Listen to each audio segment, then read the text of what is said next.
Hey, y'all, and welcome back to the Reset with Raven podcast, the podcast where we get real about how to rise up after discouragement, disappointment, and feelings of defeat. I am your host, Raven M. Harris, the founder of Activate the Dream, and I am elated that you are here. Make sure you share this episode with your community. It's so important to be a part of the change we all need and share positivity. Now, let's get into today's episode. Today, we are joined by Dr. Tamara Beckford. Dr. Beckford is a board certified emergency physician, wellness expert, health equity champion, and speaker. Dr. Beckford is the CEO of Your Caring Society, where she helps busy professional women put their health and wellness first without guilt. We all need some of that. Welcome, Dr. Beckford. Thank you for having me. I am excited that you are here. You know, when we first connected and you messaged me, there was a statistic that you shared with me that really stood out to me. And I want to take a deep dive into this because I'm sure it's a great part or very central to your journey and everything that you're doing right now with your community. So tell us about this statistic. Only 2% of doctors are Black women, and you are a part of that 2%. Correct. Yeah. Unfortunately, we represent a vast minority in the healthcare space within itself. For Black females here in the United States, approximately only 2% are Black females. Um, And we're hoping that there will be a change in the future, that we can increase the amount of Black females who are going into this profession. So, because it does show that when you are treated by someone who looks like you're more comfortable and you're more likely to adhere to your treatment plan, because you feel like the person relates to what you're going through. So we're hoping that we can get more females, and especially Black females, in the profession. Yeah, that's great. And I can relate to that too, is when I'm like selecting my providers of a comfort level. It's like, okay, this provider, they get me, or they can relate to some of just even some of the things I experience from a cultural or a home life. So I Absolutely. that makes perfect sense to me. And Absolutely.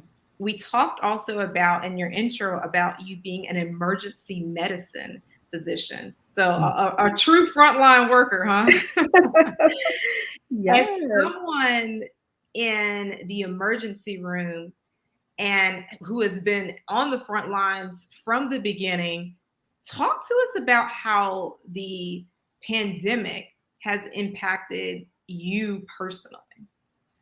Absolutely. That's a great question. And it's one that's, although those are simple statements, it's very loaded, loaded with a lot of emotions when one thinks about it. So, the easiest way to me to really explain to others so you can understand what goes on in our minds, and then especially in my mind, is to really bring ourselves back to 2019. In 2019, I myself, a mother, I had my second child. He was approximately a year and a half by the end of 2019. And in October of that year, he was hospitalized for a respiratory infection. So he was having some breathing issues. So I had to stay in the hospital overnight. So got through that. We're now at the beginning of 2020, and we're hearing about this virus that's over there, right? It's on the other side of the world, it's on the other side of the continent.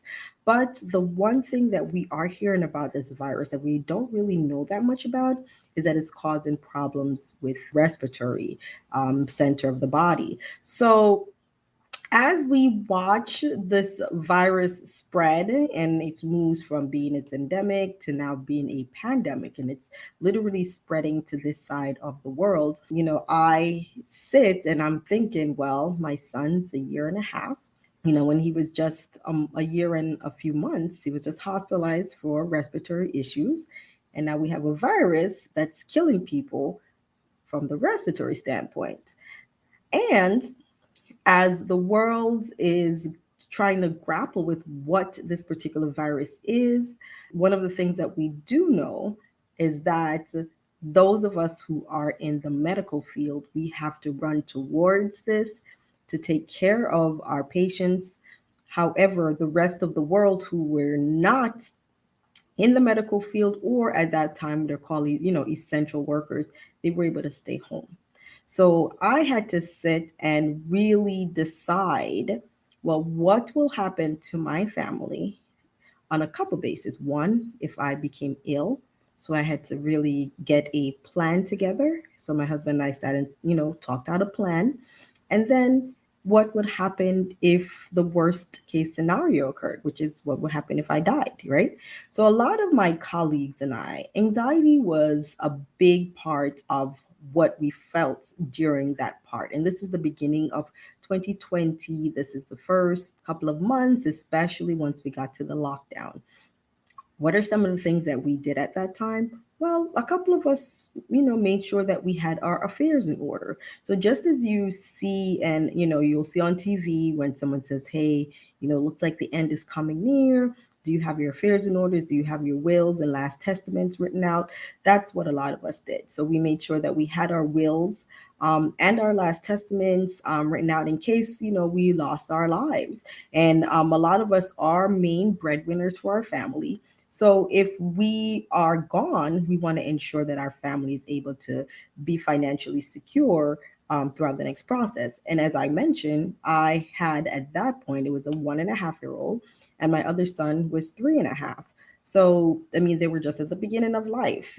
I needed to make sure that I prepared and had things for them in case I left this earth. I mean, I want them to know who their mom is. I want them to know that their mom loved them.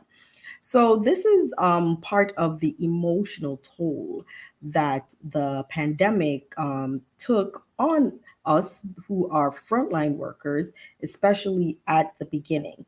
And there are a couple of reasons we felt this way, other than the fact that there's this pandemic. I mean, we really were hearing about PPEs, which are our protective equipment that we wear, a lack of the sufficient amount of equipment for us.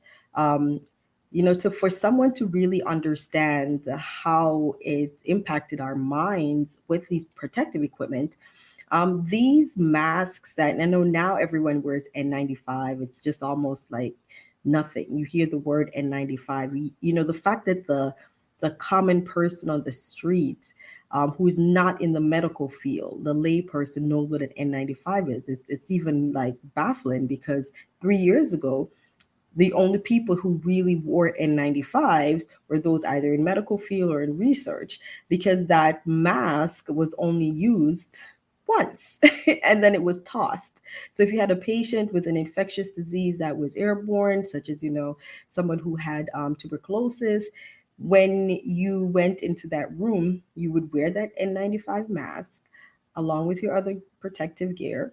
You'd see the patient, listen to them, take their history, do whatever it is that you have to do to take care of that patient. When you left that room, you tossed that N95 in the garbage and then you moved on, right? But during this pandemic, the N95, that same one that you would normally toss away each time you entered the room, is the same one that you're, asked to wear on a consistent basis for a long period of time.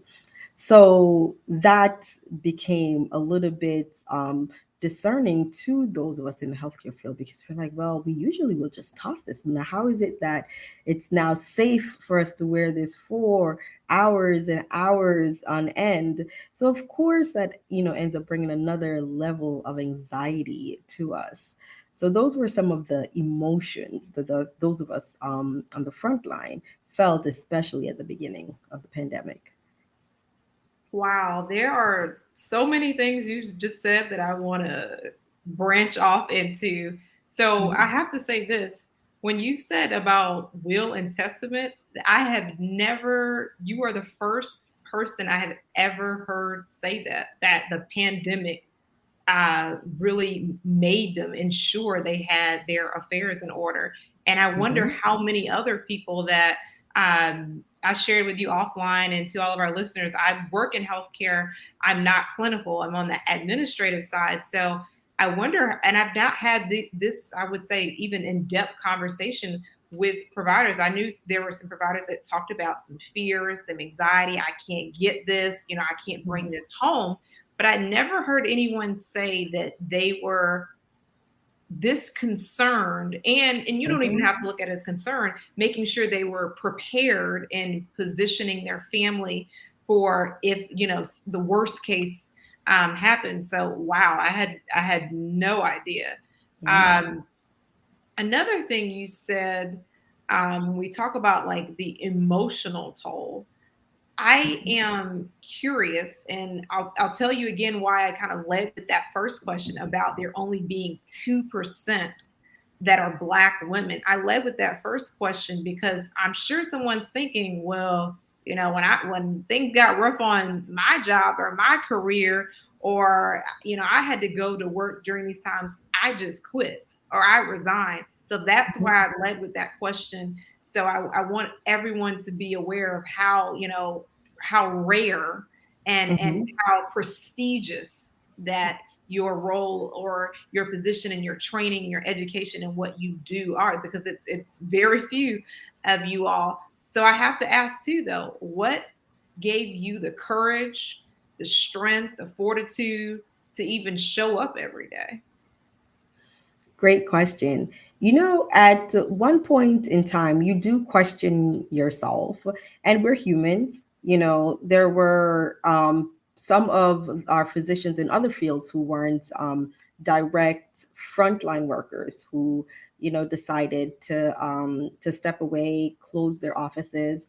But deep down, when most of us, especially us in the emergency fields, these frontline worker fields, when we went into medicine, we went in because we wanted to care, we wanted to make a difference.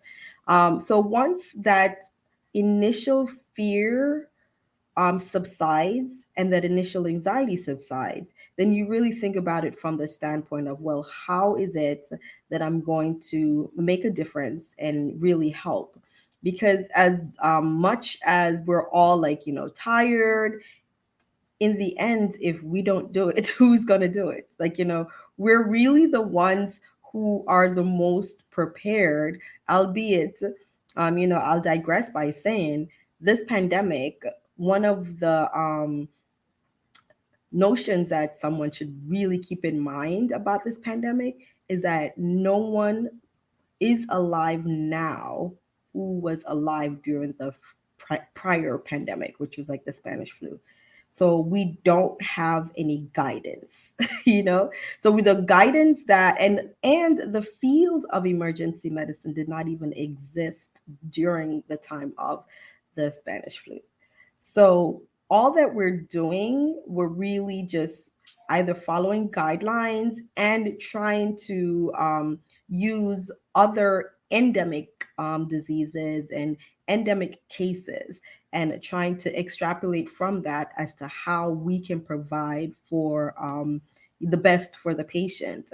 So, it's a part of it is duty bound because we took that oath to save lives and to do no harm.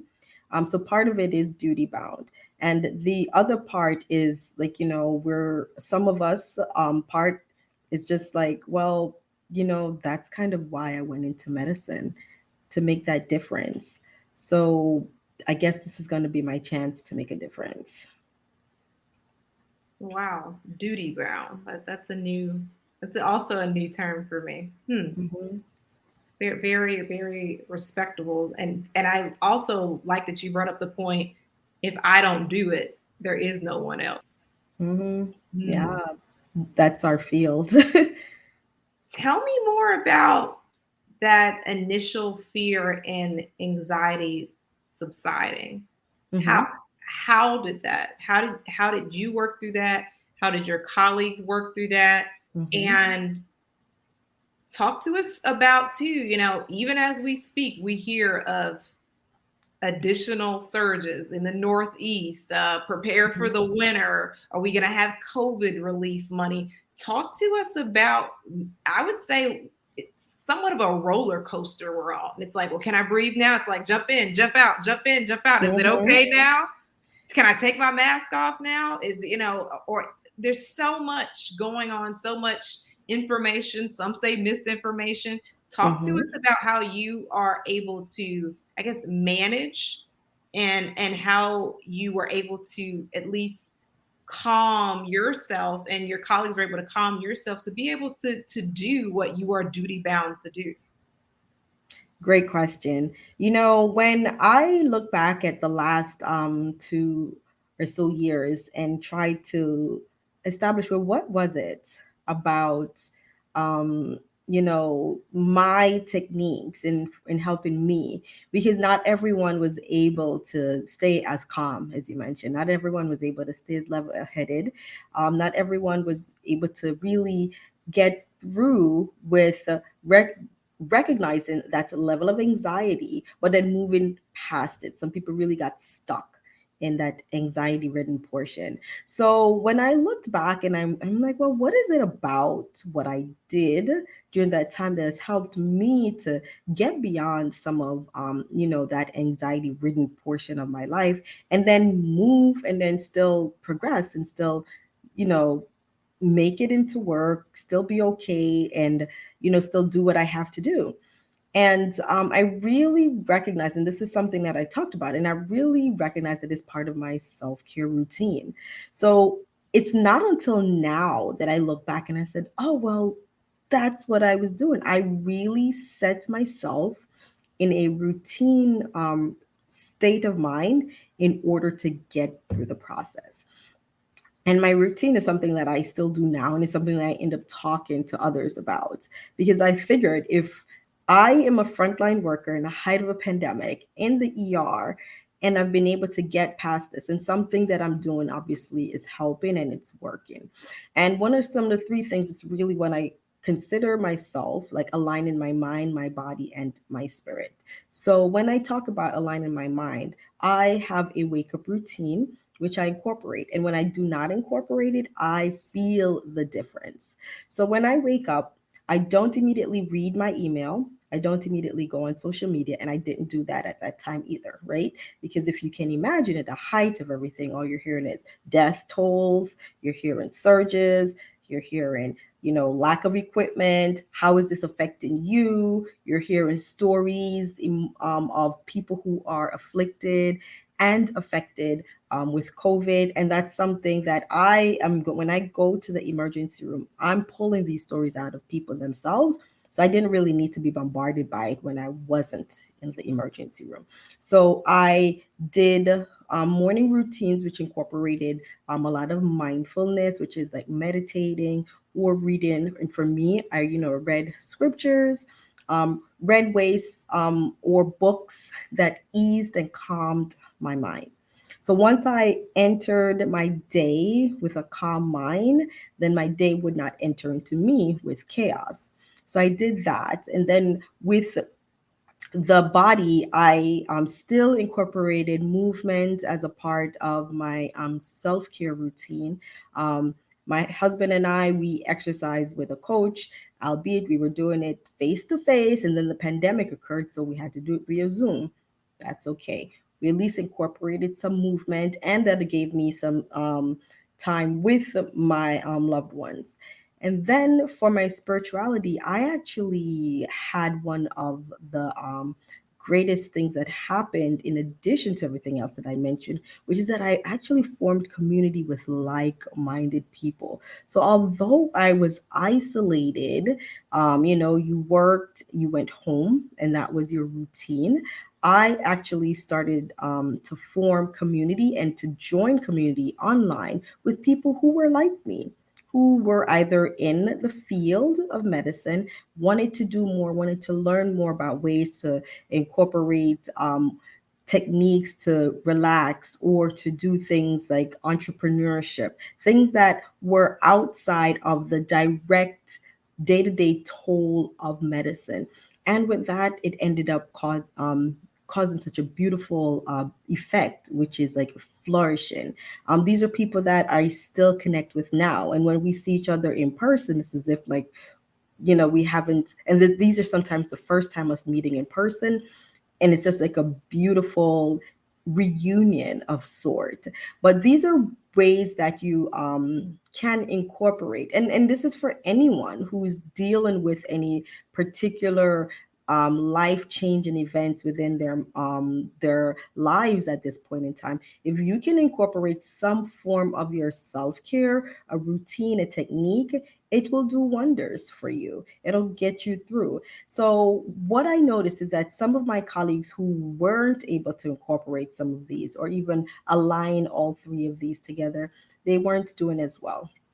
For some of the colleagues who, as soon as they woke up, they're looking to see, well, how many more surges do we have right now? How many more people died today? We had colleagues while I was at work, they kept refreshing the screen, like, and each time they refreshed the screen and they saw, the percentage increased in our state, or the percentage increased in our city, or the percentage increased in the country itself, it increased their level of anxiety, and their mind just kept going down a path that led to just being a heightened sense of awareness to everything.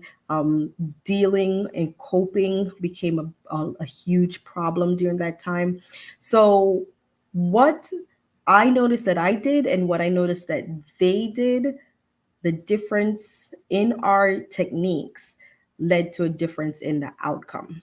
So, in the end, I recognize that what I talk about when I go and I speak on self care, the importance of those alignment of the mind, body, and spirit, I'm not speaking on something just to talk about it. This is something that I've gone through and I've seen how it works on me. That's very impressive. One I guess question for clarification: were you already doing self care and then the pandemic hit, or did you start self care and you're like, I need to figure out some way to deal with this? I was not doing it on a consistent basis. I was not getting up and incorporating what I mentioned, especially my wake up routine. No, I'd get up, I'd read the email. The email would get me upset. Like, well, why would somebody send me an email about this? Why couldn't they figure this out before? Like, why are you bringing this to me? And that's the first. So once it got into my mind at the beginning of my day, it just ruminated, ruminated, ruminated. And then I'm just now what I call, all of that intrusion has gotten into me, gotten into my mind.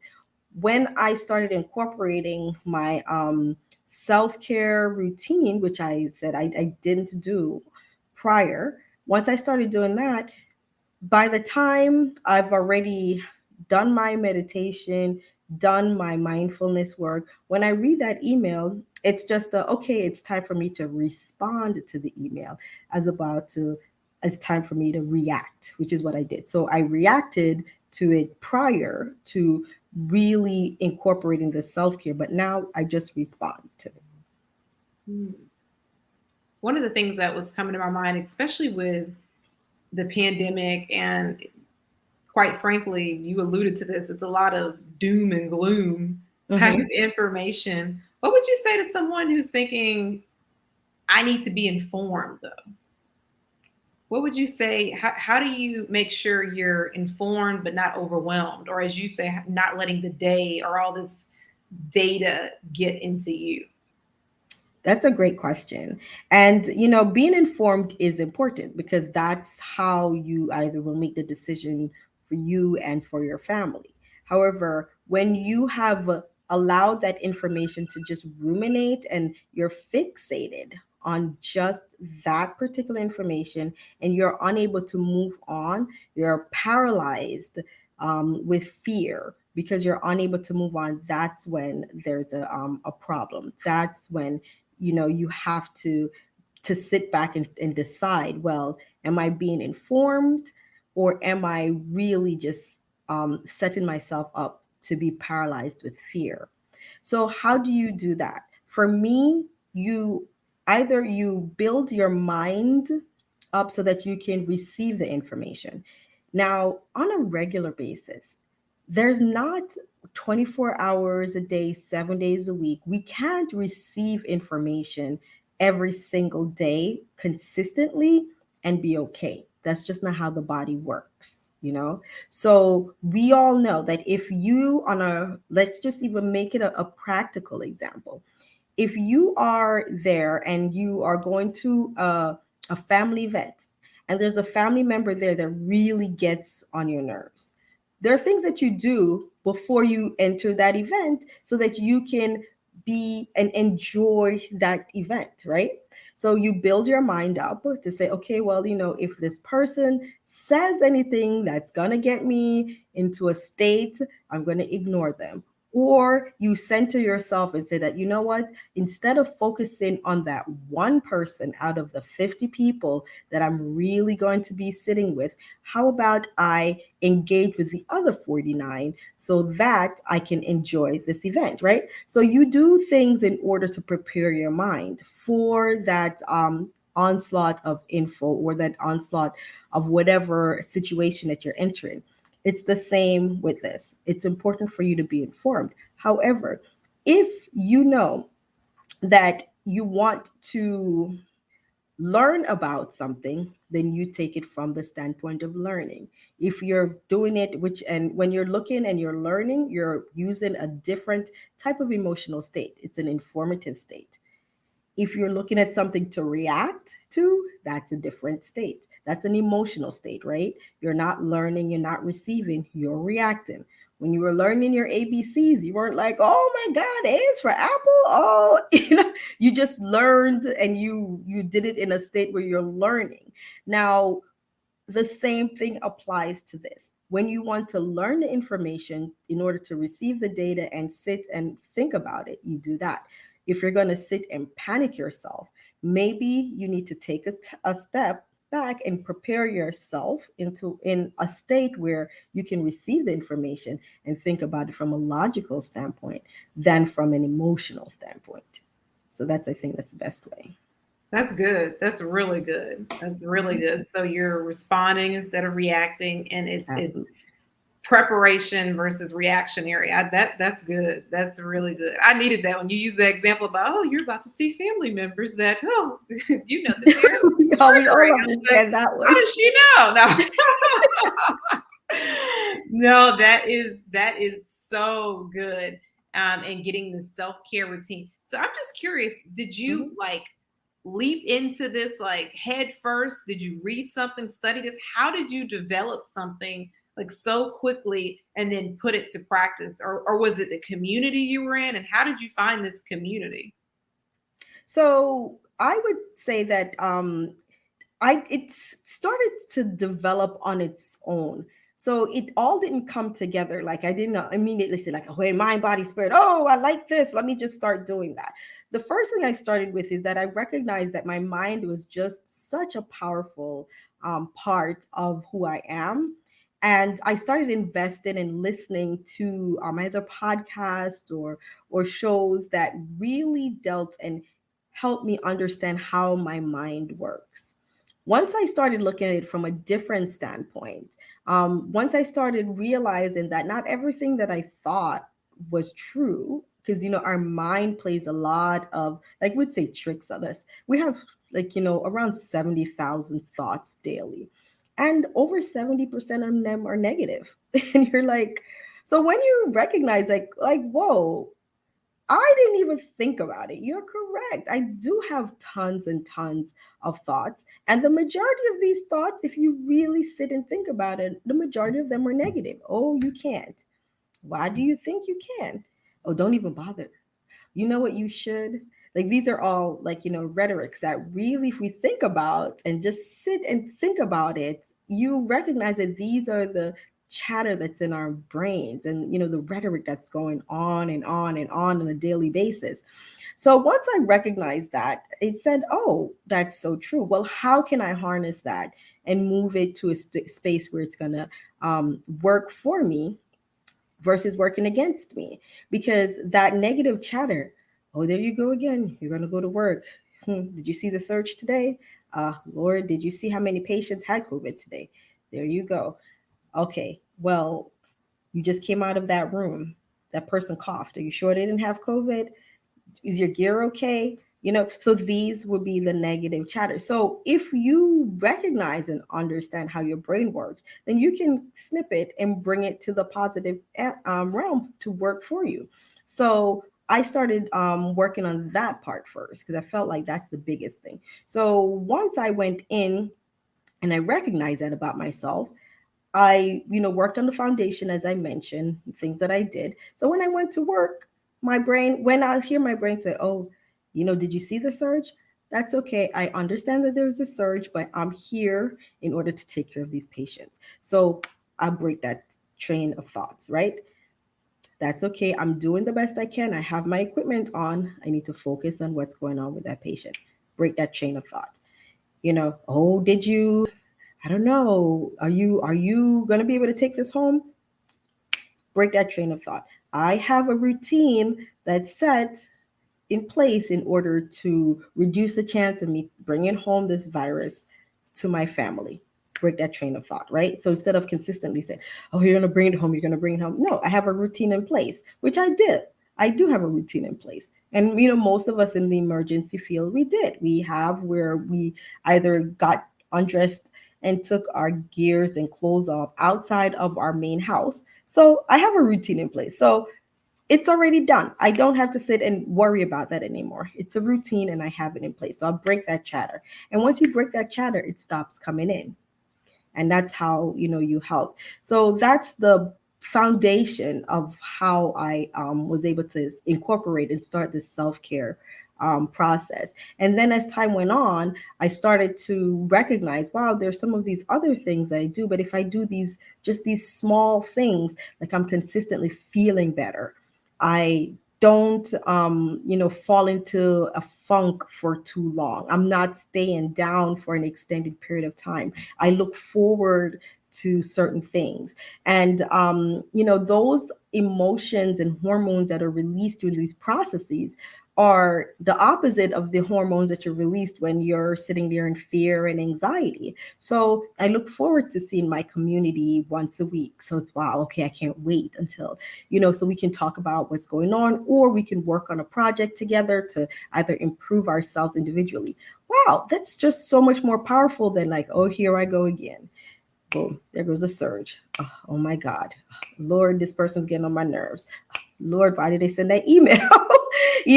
Total different response, total different emotions than the one that's stuck within that negative realm. So those are some of the ways. And it's in retrospect that I recognize like, wow, I love doing these things.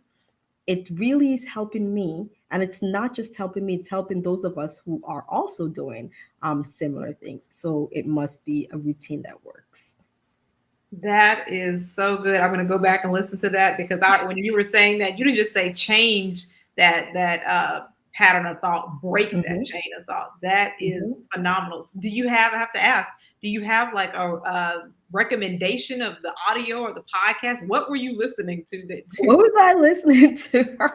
So I listened to a lot of motivational information. So some people, like, of course, the Queen, Oprah Winfrey. So she has done some speeches on really great powerful and motivational speeches. There's some other people too who are really in the space of mindfulness and recognizing that you are not your thoughts, such as I think I listened to like John Ashraf, Ed Milet. Ed Milet is he has a on a YouTube channel which he interviews a lot of people who work in the space of mindfulness. Also, I mean, Tony Robbins does a lot of mindfulness work in recognizing that you are not your thoughts. And that's the important aspect. We always think that, well, this came into my head. Well, I guess, no. You're not your thoughts. Like you can control your thoughts, and your thoughts, once it comes in, and some of your reactions is really you're reacting to a thought that became emotional, and then you started to react to it. And the easiest way that I use to explain all of this, that after I started noticing it, is when you're in the shower and you come out of the shower. When you're in the shower, you're really in this state, and your mind starts to flood with a lot of info and great ideas. And then, boom, you start having this conversation.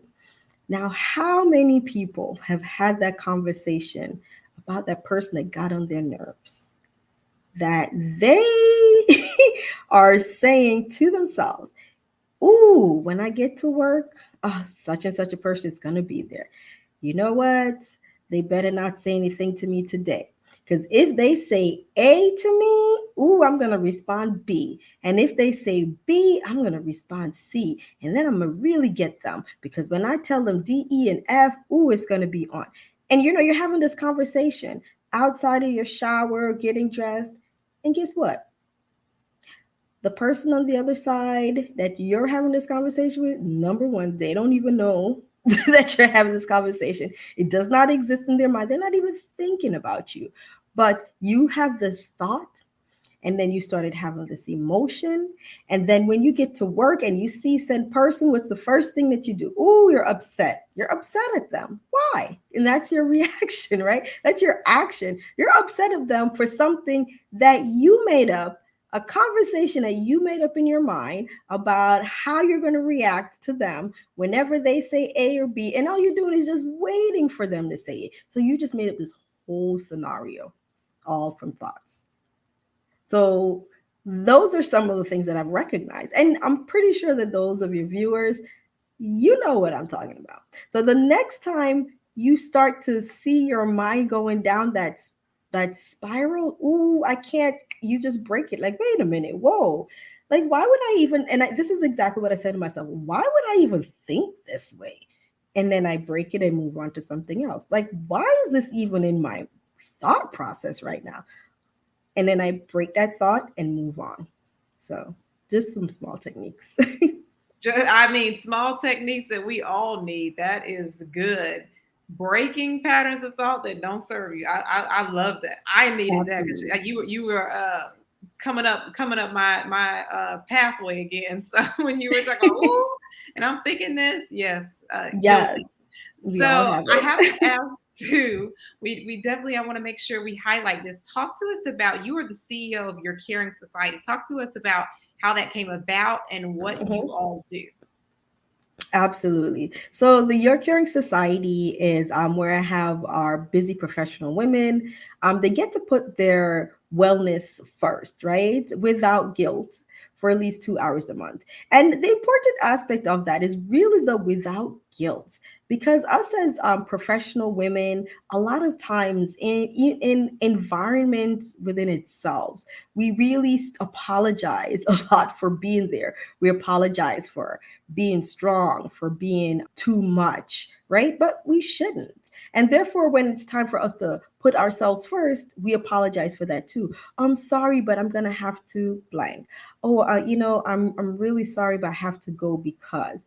But it's something that we should not, and it's hard because I still do it myself. We should not feel bad, and we should not feel that guilty for wanting to put ourselves first. The old adage says, when you're on the airplane, they said you need to put your mask on first before you put the masks on of those who you're traveling with. And it's important. As we go about our daily lives, we really have this flow of energy, and the flow goes from us and then it really goes outward. If we do not refill ourselves, then we end up empty. And like, the empty cup, how can we pour into others if we can't do that within ourselves? And that's why I started the Your Caring Society, for us to really pour into ourselves and to really build ourselves up on a couple different premises, to understanding our health and wellness and how that incorporates into our lives, period. So how does eating, a lot of people and a lot of us overall, we look at how we eat, we want to be able to lose weight, we want to be able to eat healthier. How does the food that we eat affect us? Is it the timing of what we eat, the order of how we eat, or even for us, we will find out that it's the emotional state that we're in when we eat. It all plays a part in how our body uses this fuel for our energy. We also learn about, like, using exercise as medicine. How are some ways to incorporate exercises, even if you can't go out to the gym, using some equipment or furniture that you have at home? What are some ways to do that? Sleep, how important sleep is as a part of this whole process within our health, because that's something that we often think like, I really need sleep. No, sleep is like one of the most important aspect. The rest and restorative aspect of sleep, it helps with not just our blood pressure, it helps with weight, it helps with memory. There are just so many aspects within our body that resets when we sleep. And so it's important. So we talk about all of that. And then the most important things is that whatever goals that you are trying to achieve, we help you to achieve those goals in a sense of community. One of our society ladies, she went on and she just started to recognize that I'm not happy with where I am at the moment. And so she decided, I really want to apply myself more, and I want to apply for a job that's in the top company within my field. And why not? And she went ahead, did it, got a very, very significant, pay increase, and is lovely. And right now she's, starting this job in where one of the top companies in her field. And, she's very excited. And it's just really just the bonding that occurs and the support, because we're all not perfect. So you're not entering into this as like, I'm the leader. It's just like, well, how can we each push each other in the space and recognize that self-care is important? And these are just those few minutes that we're taking to ourselves, in order to do that. Awesome, awesome. Well, I'm sure our listeners would love to get some more additional techniques on how they can refill their cup and learn more about your community. So before I ask my final question, Mhm. where can everyone find you online? Okay. So if you are on LinkedIn, I have a lot of my info on LinkedIn. I have streaming there weekly, and you can see all about what I do. So you can just look at LinkedIn, Dr. Tamara Beckford, which is my name. So Dr. Tamara, and B as in boy, ECK, F as in Frank, ORD. Or you can find me on all other social media outlets as Your Caring Docs, which is URCaringDocs, Your Caring Docs. Thank you. Thank you. And our final question is, what is the greatest lesson you've learned in your reset journey or your journey in breaking that chain of thought? I'd say the biggest lesson is that I am not my thoughts. And that is just one of the most powerful lessons. I mean, throughout this entire time, decades and decades, went around and thinking that if I felt bad, oh, it's because, I am my thoughts. I couldn't do that. It's my thoughts. But, I'm not my thoughts. So I don't believe everything that my mind tells me. So, yeah, we have unlimited possibilities. So if we want to go out there and achieve, we want to go out there and supersede, we absolutely have the ability to. Our mind's just trying to protect us when it tells us we can't. So I'm not my thoughts. So I'm not letting that stop me. I love that. I am not my thoughts. Thank you so Mhm. much. All right, everyone. Self care, alignment of the mind, body, and spirit, mindfulness, movement, and spirituality. Once I entered my day with a calm mind, the day would not enter me. Break that chain of thought. You are not your thoughts. Thank you so much again for listening. For anyone who is listening or watching, let us know what resonated with you from this conversation. We really mean it. Connect with us. Until next time, a reset is always available to you.